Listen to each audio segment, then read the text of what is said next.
தண்டநாயிகா அப்படின்னு சொன்னாக்க நீதி தேவதையாக விளங்கக்கூடியவள்.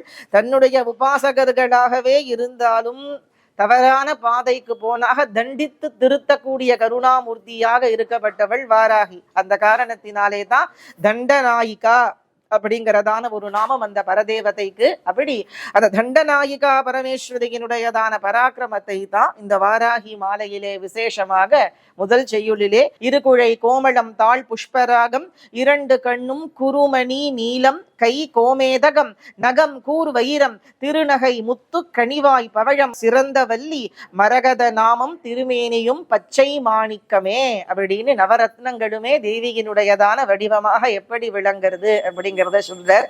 இதுல என்ன விசேஷம் அப்படின்னு கேட்டாக்க பச்சை மாணிக்கமே, மாணிக்கத்தையும் பச்சை கல்லையும் இவ்விடத்திலே ஒன்னா சொல்லிட்டார். அதான் இந்த மாணிக்கமானது செக்கச்செவேல் இருக்கும், இந்த பச்சையானது மரகத வர்ணத்திலே இருக்கும். தண்டநாயகையினுடைய வடிவம் என்னன்னு கேட்டா பச்சை வர்ணத்திலே விளங்கக்கூடியவளாகத்தான் அம்பாள் இருக்கா.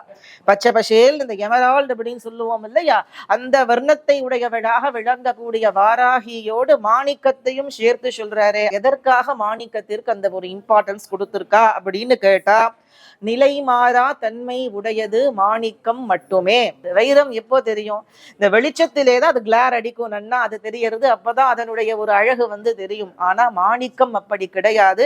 இரவும் பகலும் இடைவிடாமல் சிவந்த ஒளிக்கதிரை தன்னுள்ளிருந்து வெளிப்படுத்த கூடியது இந்த மாணிக்கம். அந்த காரணத்தால தான் நிலை மாறா தன்மையுடைய மாணிக்கத்தோட ஒப்பிட்டு இருக்கா எல்லோருமே. இந்த வாராகியினுடையதான ஒரு மகிமை நிலை மாறா தன்மையுடைய யோகிகளுக்கு மட்டுமே தெரியத்தக்கது.